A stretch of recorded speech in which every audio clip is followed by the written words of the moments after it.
नमस्कार विद्यार्थियों, कैसे हो आप? विद्यार्थियों, आज हम करने जा रहे हैं कक्षा 11th का लेसन है मियाँ नसरुद्दीन शाह पाठ का अनुवाद। तो आइए पहले देखते हैं कृष्णा सोबती जो इसकी लेखिका है उसका कवि परिचय या लेखक परिचय।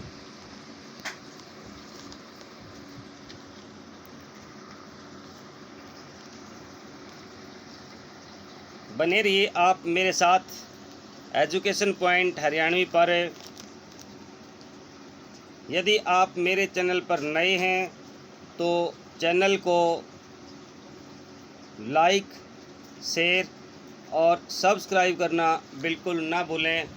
घंटे वाले बटन को अवश्य दबा लें ताकि मेरी आने वाली हर वीडियो सबसे पहले आप तक पहुंचे। कृष्णा सोबती का जन्म 1925 ईस्वी में पाकिस्तान लाहौर में के गुजरात नामक स्थान पर हुआ था भाई। यानी पाकिस्तान का जो गुजरात है ना भाई, उसमें। इनकी शिक्षा लाहौर, शिमला व दिल्ली में हुई। इन्हें साहित्य अकादमी सम्मान, हिंदी अकादमी का सलाह का सम्मान व साहित्य अकादमी की 72 सदस्यता सहित अनेक राष्ट्रीय पुरस्कारों से नवाजा गया। उनकी प्रमुख रचनाएं हैं, वो कृष्णा सोबती ने अनेक विधाओं में लिखा भाई। उनके कई उपन्यासों जैसे लंबी कहानियों और संस्मरणों ने हिंदी के साहित्यिक संसार में अपनी दीर्घजीवी उपस्थिति सुनिश्चित की। इनकी रचनाएं निम्नलिखित हैं।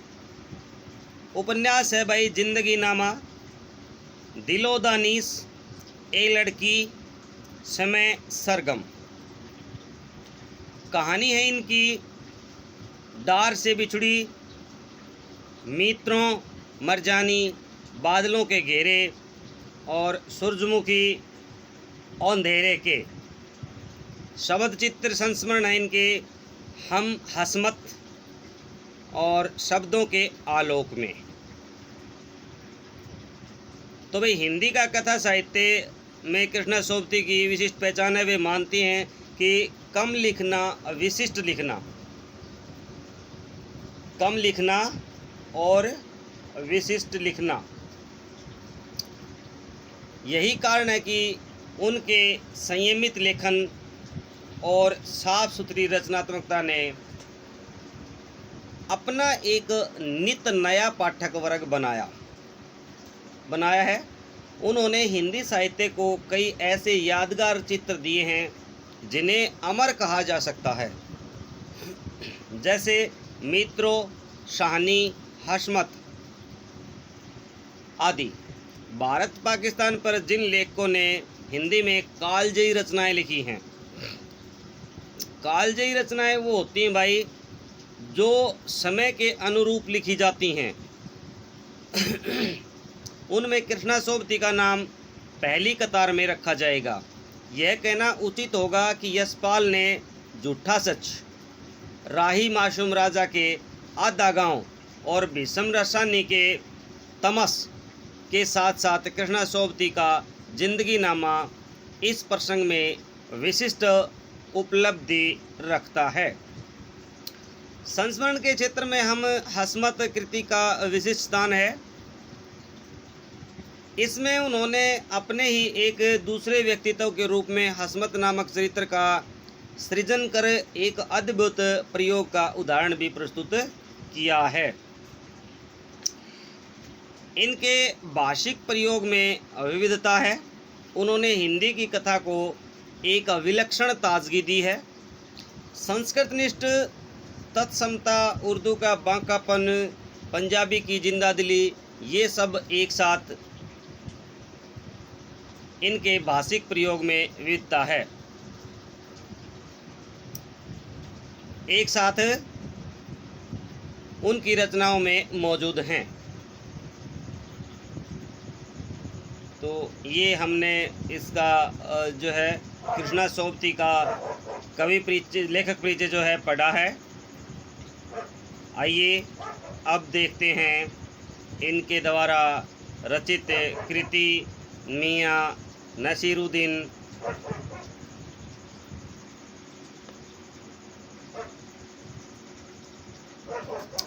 साहबो उस दिन अपने मटिया महल की तरफ से गुजर जाते तो राजनीति, साहित्य और कला के हजारों हजार मसीहों के धूम धड़के में नान भाइयों के मसीहा मियाँ नसीरुद्दीन को कैसे तो पहचानते और कैसे उठाते लुत्फ़ यानी आनंद उनके मसीही अंदाज का।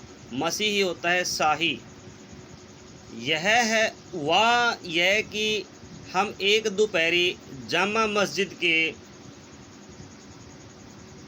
आड़े पड़े मटिया महल के गडैया मोहल्ले में की ओर निकल गए। कहाँ निकल गए भाई? गडैया मोहल्ले की तरफ। एक नियामत मामूली अंधेरी सी दुकान पर पटापट आटे का ढेर संते देख ठिठके, यानी अचानक रुक गए। सोचा सेवइयों की तैयारी होगी, पर पूछने पर मालूम हुआ कि खानदानी नान भाई मियाँ नसीरुद्दीन की दुकान पर खड़े हैं। नान होती है भाई, रोटी होती है नान, एक तरह की थोड़ी बड़ी रोटी होती है भाई। ये मियाँ मशहूर हैं 56 किस्म की रोटियां बनाने के लिए। तो भाई मियाँ कितने किस्म की रोटियां बनाने के लिए मशहूर हैं? तो वे भाई 56 किस्म की रोटियां बनाने के लिए मशहूर हैं। हमने जो अंदर जाकर तो पाया मियाँ चारपाई पर बैठे बीड़ी का मज़ा ले रहे हैं। तो मियाँ कहाँ बैठे थे? चारपाई के ऊपर बैठे थे और बीड़ी का मज़ा ले रहे थे। मौसमों की मार से पक्का चेहरा, आँखों में काइयाँ, भोलापन और पेशानी पर मंजे हुए कारीगर के तेवर। तो देखिए, आँखों पर काइयाँ होती हैं, छोटी छोटी जो झुर्रियाँ पड़ जाती हैं, और पेशानी जो उनका माथे का जो ये हिस्सा होता है, यहाँ पर उनकी जो लकीरें, सलवटें जो पड़ जाती हैं, तेवर बोलते हैं उन्हें। हमें गाहक समझ मियाँ ने नज़र उठाई। फरमाइए, गाहक मीन्स ग्राहक। झिझक से कहा, आपसे कुछ एक सवाल पूछने थे। कुछ है कि नहीं, थोड़े से। आपको वक्त हो तो, यानी कि थोड़ा सा ठिठकते हुए पूछा कि भाई आपसे है ना कुछ सवालात करने हैं, यदि आपको थोड़ा सा समय हो तो। मियाँ नसीरुद्दीन ने 5000 अंदाज में सिर हिलाया। निकाल लेंगे थोड़ा वक्त, यह तो कहिए आपको पूछना क्या है। तो भाई जब ऐसा बोला तो फिर घूर करके देखा और जोड़ा, मियाँ कहीं अखबार नवीस तो नहीं हो?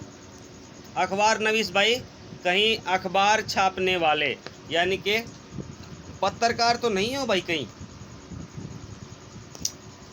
अखबार नवीस, यह तो खोजियों की खुराफात है भाई। इस तरह की जो कार्य है ना, वो खोजबीन करने वाले करते हैं।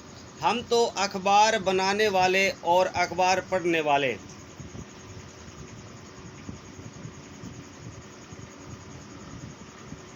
दोनों को ही निठल्ला समझते हैं। हाँ, कामकाजी आदमी को इससे क्या काम है। खैर, आपने यहाँ तक आने की तकल्लुफ़ उठाई है। तकल्लुफ़, परेशानी उर्दू का शब्द है भाई, इसमें है ना, उर्दू के शब्दों का बहुत प्रयोग है। तो पूछिए, क्या पूछना चाहते हैं। पूछना ये था कि किस्म किस्म की रोटी पकाने का इल्म आपने कहाँ से हासिल किया। यानी विभिन्न तरह की जो रोटियां हैं ना आप बना रहे हो, तो ये इल्म मतलब भाई हुनर, तजुर्बा आपने कहाँ से सीखा, हासिल किया। मियाँ नसीरुद्दीन ने आँखों से के कंचे हम पर फेर दिए, यानी अपनी निगाहें उनकी तरफ की, फिर तरेर कर बोले, यानी थोड़ा टेढ़ी दृष्टि करके बोले। क्या मतलब। पूछिए साहब, नान भाई इल्म लेने कहीं और जाइएगा। भाई नान भाई बनाने के लिए कहाँ जाएंगे। क्या नगीना साज के पास, नगीना साज जो नगीना जड़ने का काम करता है। क्या आईना साज के पास जो दर्पण बनाने का काम करता है। क्या मीना साज के पास जो अंगूठियों में विभिन्न प्रकार के मीने जो वो जड़ता है, पत्थर जड़ता है। या रफूगर या रिफू करने वाले के पास, या रंगरेज या कपड़ों में रंग देने वाले के पास, या तेली तंबोली से सीखने जाएंगे, या तेल का जो कारोबार करते हैं उनसे जाएंगे। क्या फरमा दिया साहब, यह तो हमारा ख़ानदानी पेशा ठहरा। हाँ, इल्म की बात पूछिए तो जो कुछ भी सीखा है अपने वालिद उस्ताद से ही सीखा है। वालिद भाई पिता से।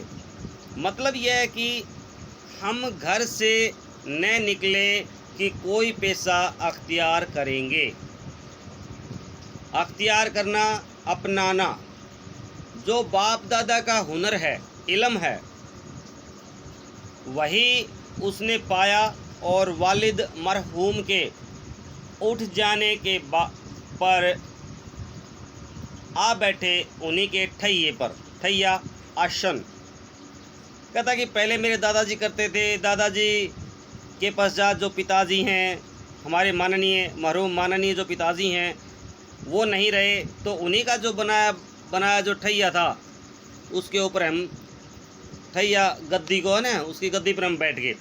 आपके वालिद, यानी हमने क्वेश्चन किया, आपके वालिद मियाँ नसीरुद्दीन की आँखें लम्हा भर को किसी भट्टी में गुम हो गई। लम्हा भर को यानी एक पल के लिए भट्टी की तरफ वो देखने लगा गहरी सोच में है, फिर सिर हिलाया। क्या आँखों के आगे चेहरा जिंदा हो गया है, यानी ऐसा लग रहा था जैसे उन्होंने अपने पिता को याद कर लिया है। हाँ, हमारे वालिद साहब मशहूर थे, मशहूर प्रसिद्ध थे, मियाँ बरकत शाही नानबाई गढ़ियावाले के नाम से। तो किसके नाम से प्रसिद्ध थे भाई।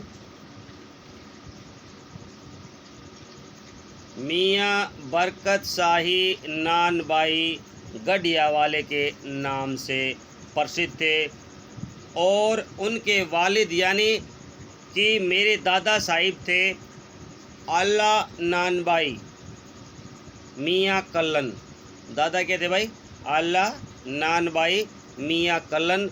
और पिता थे मियाँ बरकत शाही नानबाई गढ़ियावाले। याद रखना भाई इनको। आपको इन दोनों में से किसी किसी की भी कोई नसीहत याद हो, नसीहत भाई जो सलाह इन्होंने दी हो, जो तजुर्बा इन्होंने दिया हो। नसीहत का है कि मियाँ काम करने से आता है, नसीहतों से नहीं।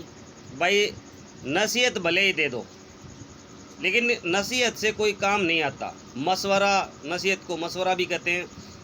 भाई भले ही दे दो, लेकिन काम जो है ना, आदमी एक्सपर्ट जो होता है ना किसी काम में, जो कामयाब होता है तो वो बार बार है ना रियाज से होता है, बार बार रिहर्सल करने से होता है।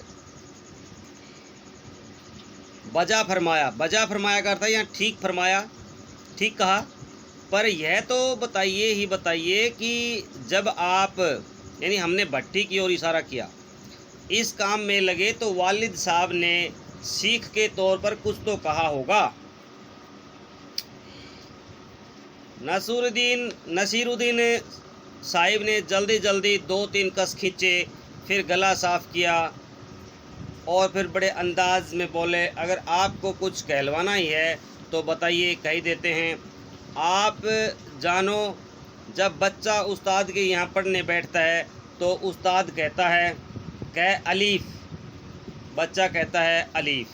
यहाँ भाई ये उर्दू के जो है ना, उर्दू के जो वर्ण होते हैं उनका जिक्र किया है। अलीफ का मतलब होता है बेटा ए, यानी कि अलीफ, बे, पे, ते, टे, से, जीम, चे, हे, खे, दाल, डाल, जाल, तोए, जोए, ऐन, गैन, दवा, स्वाद, लाम, मीम, नून, वाव, हमजा, छोटी ए और बड़ी ए।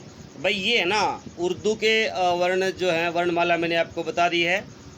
तो अलीफ होता है ए, और बे होता है बे, और पे होता है पे, जीम होता है जय। तो कहता है कि कै अलीफ, तो कहता है अलीफ, बे तो बच्चा कहता है बे, जीम तो कहता है कि जीम। यानी इस बीच उस्ताद जोर का एक हाथ सिर पर धरता है और शागिर्द चुपचाप परवान करता है। शागिर्द होता है बेटा शिष्य। मुझे साहिब एक तो पढ़ाई ऐसी, और दूसरी बात बीच में छोड़ सामने से गुजरते हुए मीर साहब की आवाज़ दे डाली, कहो भाई मीर साहिब, सुबह ने आना हुआ पर क्यों? मीर साहब ने सिर हिलाया, मियाँ अभी लौट के आते हैं तो बतावेंगे। आप दूसरी पढ़ाई की बाबत कुछ कह रहे थे ना। इस बार मियाँ नसीरुद्दीन ने यूं सिर हिलाया कि सुकरात हो। हाँ, एक दूसरी पढ़ाई भी है, सुनिए।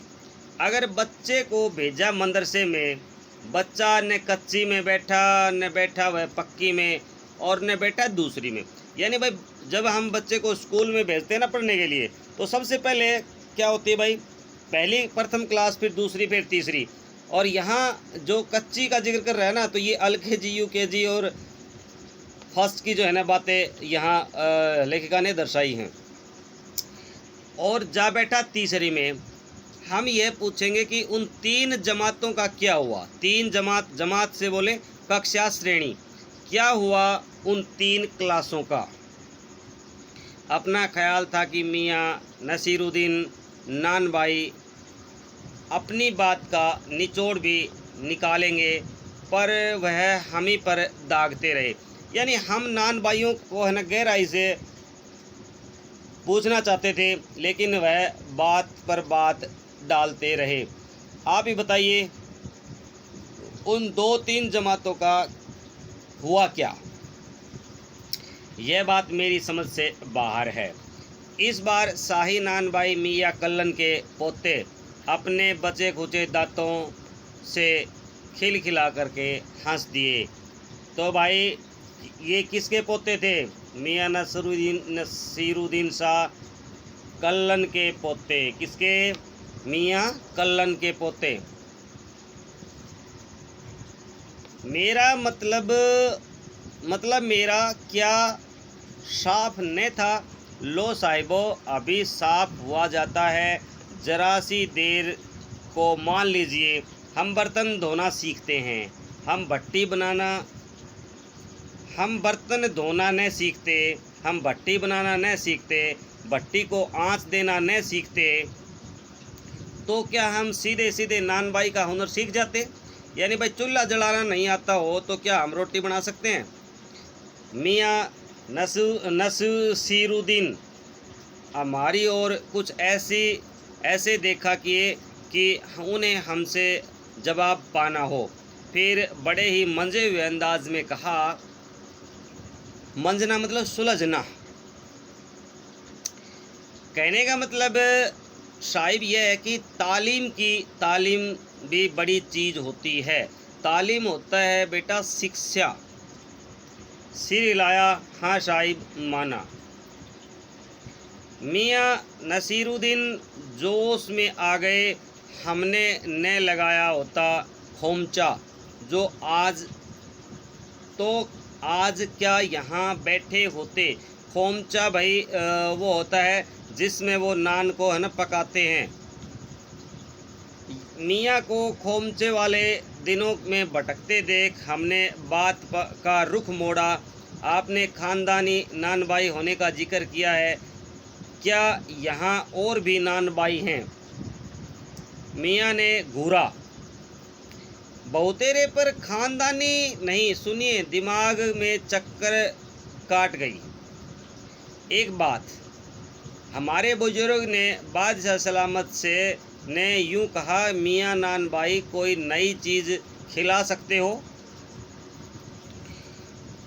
हुक्म कीजिए जापना। बादशाह सलामत ने फरमाया, ऐसी कोई चीज़ बनाओ जो न आग से पके न पानी से बने।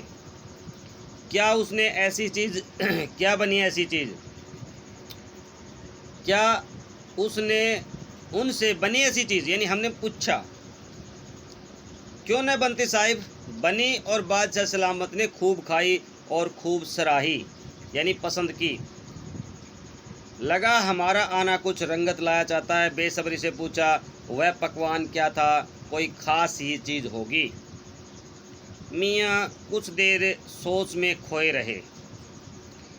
सोचा पकवान पर रोशनी डालने को है कि नसीरुद्दीन साहिब बड़ी रुखाई से बोले, हम न बतावेंगे कि भाई ऐसी चीज़ थी क्या भाई, जो न पानी में पकती है न आग में पकती है न जिसमें पानी की ज़रूरत है न आग में पकती है।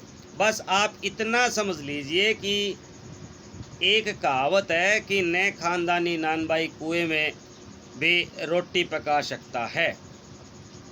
कहावत जब भी गढ़ी गई हो, हमारे बुजुर्गों के कर्तव्य पर ही पूरी उतरती है। भाई करागी, इनको ना आप एक कहावत मान लो, लेकिन कहावत तो मान सकते हैं, लेकिन ये कहावत कारगर सिद्ध कब हुई? ये तभी हुई ना जब हमारे बुजुर्गों ने इस चीज़ को ना करके दिखाया होगा, मज़ा लेने के लिए टोका। कहावत यह सच्ची भी है कि, यानी जो कहावत आपने बताई है क्या वाकई सत्य है? मियाँ ने तरेरा तिरछी नज़र से देखा। भाई और क्या झूठी है? आप यह बताइए कि रोटी पकाने में झूठ का क्या काम?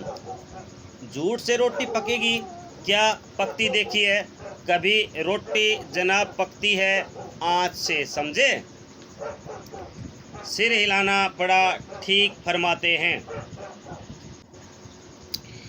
इस बीच मियाँ ने किसी और को पुकार लिया। मियाँ रहमत इस वक्त किधर को? अरे वह लोंडिया ने आई रुमाली लेने। भाई रुमाली भी है ना, एक रोटी होती है एक प्रकार की। रुमाली रोटी थोड़ी सी बड़ी होती है और पतली होती है। भाई शाम को मंगवा लीजो। मियाँ एक बात और आपको बताने की जहमत उठानी पड़ेगी। जहमत भाई परेशानी। मियाँ ने एक और बड़ी बीड़ी सुलगा ली थी, सो कुछ फुर्ती पा गए थे। पूछिए। अरे बात ही तो पूछिएगा, जान तो न ले लेंगे, उसमें भी अब क्या देर, 70 के हो चुके हैं। फिर जैसे अपने ही से ही कहते हो, वालिद मरहूम तो कूच कर गए 80 पर, क्या मालूम हमें इतनी मोहलत मिले न मिले। यानी पिताजी हैं वो कितनी उम्र में चले गए थे? वो चले गए थे भाई 80 वर्ष की उम्र में, और मेरी कितनी हो गई बिला? 70। भाई तो हो सकता है 10 साल और मैं जीऊँ ना भी जीऊँ। इस मजमून पर हमसे कुछ कहते न बन आया तो मजमून उनका जुमला, यानी एक तरह का उनका जो उन्होंने एक क्या कहते हैं उसे, जो बात रखी, जो अपनी बात रखी थी ना, इस तरह की जो बात रखी थी उस पे।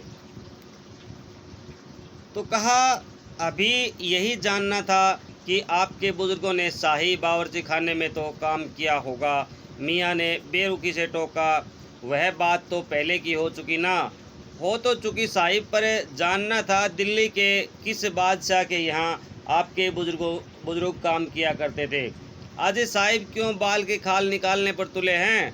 कह दिया ना कि बादशाह के यहाँ काम करते थे, सो क्या काफ़ी नहीं है? यानी लेखक कहती है भाई इसमें जो पूछ रहे हैं ना, वो पूछते हैं उन्होंने कहा था कि भाई किसी बादशाह सलामत को ऐसी चीज़ बना के खिलाई थी जो ना आग से पके, न जिसमें न पानी की ज़रूरत हो। तो पूछ रहे कि ऐसा कौन सा बादशाह सलामत था दिल्ली में? तब इसका जवाब है ना मियाँ साहब देना नहीं चाहते हैं, और वो कहते हैं जब बात कह दी तो कह दी, काम किया था तो किया था। हम खिसियानी हंसे हैं तो काफ़ी, पर ज़रा नाम लेते तो उसे वक्त से मिला लेते। वक्त से मिला लेने का मतलब भाई जिस टाइम की आप चर्चा कर रहे हो, क्या उस समय वो राजा वहाँ था या नहीं था, यानी बादशाह वहाँ था या नहीं था, उसका सही मिलान कर लेते। वक्त से मिला लेते खूब, पर किसे मिलाते जनाब? आप वक्त से। मियाँ हंसे जैसे हमारी खिल्ली उड़ाते हैं। वक्त से वक्त को किसी ने मिलाया है? यानी टाइम भाई कभी मिला नहीं है आज तक। खैर पूछिए किसका नाम जानना चाहते हैं? दिल्ली के बादशाह का नाम ही ना, उनका नाम कौन नहीं जानता, जापना बादशाह सलामत ही ना। यानी उनका नाम था जापना बादशाह सलामत। कौन से? बहादुर शाह जफर की। मियाँ ने खींच कर कहा, फिर अलट पलट के वही बात कह दिया कि जापना बहादुर जो है ना बादशाह सलामत थे। क्यों बार बार बात को पलटते हो? है ना, किसी ने पूछा ना भाई किन के हो? बोला भाई हम तो है ना ब्राह्मणों के यहाँ से हैं। बोला भाई ब्राह्मण हो? कौन से ब्राह्मण हो? बोला भाई गौड़ ब्राह्मण है। अच्छा, बोला कौन से गौड़ हो भाई? बोला अच्छा गौड़ में भी जोड़ होता है क्या? तो भाई मियाँ नसीरुद्दीन सा है ना, वो बार बार यही बात करेगा। भाई जब बता तो दिया बात सलामती, आपको नाम से क्या लेना देना है? करा कि बार बार है ना उलट पलट कर उसी बात पर आ जाते हो। लिख लीजिए बस यही नाम। आपको कौन सा बादशाह के नाम चिट्ठी रुका भेजना है? जरूरत कि आपको के बादशाह के पास परवाना भेजना है? कोई नहीं, लिख लो बादशाह सलामत जापना। बस डाक खाने वालों के लिए सही नाम पता ही जरूरी है। इस बीच मियाँ ने किसी और को पुकार लिया। मियाँ रहमत इस वक्त किधर को? अरे वह लौंडिया ने आई। ये है ना दोबारा आ गया भाई, आगे कर लेता हूँ मैं इसको।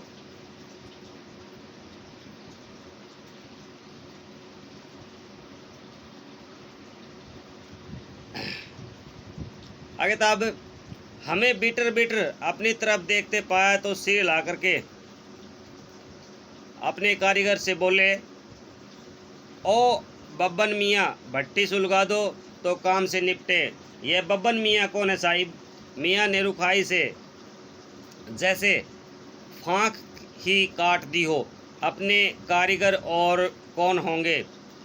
करेगी भाई बब्बन कौन है? अपना कारीगर है, और कौन है? मन में आया पूछ ले, आपके बेटे बेटियां हैं। पर मियाँ नसीरुद्दीन के चेहरे पर किसी दबे हुए अंधड़ के आसार देख करके मजमून न छेड़ने का फैसला किया। यहाँ मजमून है वह किस्सा। इतना ही कहा, ये कारीगर लोग आपकी शागिर्दी करते हैं। खाली शागिर्दी ही नहीं साहिब, गिन के मजूरी देता हूँ। मजूरी मतलब तनख्वाह, नौकरी।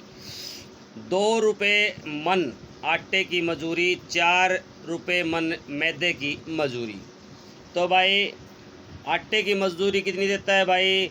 2 रुपये मन आटे की और 4 रुपये मन मैदा की मजूरी दी जाती है भाई। मियाँ को अब तक इस मजमून से में कोई दिलचस्पी बाकी न थी। यानी इस प्रकार के वाक़या से, किस्से से कोई दिलचस्पी नहीं थी। फिर भी हमसे छुटकारा पाने के लिए बोले, बाकर खानी, सीरमाल, ताफ्तान, बेसनी, खमीरी, रुमाली, गाव, दिद्दा, गाजेबान, तुनकी। ये फिर तेवर चढ़ा करके हमें घूर करके कहा, तुन की पापड़ से ज़्यादा महीन होती है। देखो भाई, ये रोटियों के नाम हैं, आप इनको देख लें। बाकर खानी है, सीरमाल है, ताफ्तान है, बेसनी, खमीरी, रुमाली, गाव, दीदा, गाजेबान, तुनकी। ये रोटियों के नाम बता दिए इन्होंने। एक है, 2, 3, 4, 5, 6, 7, 8, 9, 10 तरह की रोटियों के इन्होंने नाम गिनवा दिए हैं। फिर तेवर चढ़ा करके हमें घूर कर कहा, तुन की पापड़ से ज़्यादा महीन होती है। महीन का मतलब बारीक। किसी दिन खिलाएंगे आपको। यकाएक मियाँ की आंखों के आगे कुछ कौंध गया, एक लंबी सांस भरी और किसी गुमशुदा याद को ताज़ा करने को कहा। उतर गए वे ज़माने और गए वे कदरदान भाई, जो इन रोटियों की वैल्यू को, कीमत को जानते थे। याद को ताज़ा करने को कहा नहीं, और वे पकाने खाने की कदर करना जानते थे। मियाँ अब क्या रखा है, निकाली तंदूर से निगली और हजम। ये था बेटा हमारा मियाँ नसीरुद्दीन शाह का जो लेसन था, हमने पढ़ लिया है। तो इसमें आपको कुछ ना ध्यान आया हो तो एक बार इसको फिर से पढ़ लीजिएगा। और अगले वीडियो में हम करेंगे इसके अभ्यास के प्रश्नोत्तर। जैसे कि आपको नीचे दिखाई दे रहा है, मियाँ नसीरुद्दीन को नान भाइयों का मसीहा क्यों कहा गया है। इस प्रकार के जो प्रश्न हैं, हम अभ्यास के जो प्रश्न सारे के सारे प्रश्न वो करने जा रहे हैं। तो तब तक आप कीजिएगा इंतज़ार, बने रहिए मेरे साथ एजुकेशन पॉइंट हरियाणवी पर। हाँ, यदि आपको इस वीडियो के में जो दिए गए कठिन शब्द हैं, वो उनके उत्तर जो आपको लिखने हैं, शब्दार्थ लिखने हैं, तो आप लिख सकते हैं। नान भाई तरह तरह की रोटी बनाने और बेचने का काम करने वाला। काइयाँ द्रुत और चालाक होता है। पेशानी होती है, माथा और मस्तक। अखबार नवीस होता है, पत्रकार। खुराफात होती है, शराफत। इलम होता है, जानकारी, ज्ञान, विद्या। नगीना साज, नगीना जड़ने वाला। मीना साज, मीनाकारी करने वाला। रंगरेज, कपड़ा रंगने वाला। वालिद, पिता। अख्तियार करना, अपनाना। मरहम, जिसकी मृत्यु हो चुकी है। मोहल्लत, कार्य विशेष के लिए मिलने वाला समय। लम्हा, क्षण भर। नसीहत, सलाह, शिक्षा। बजा फरमाना, ठीक फरमाना। शागिर्द, शिष्य। परवान करना, उन्नति की तरफ बढ़ना।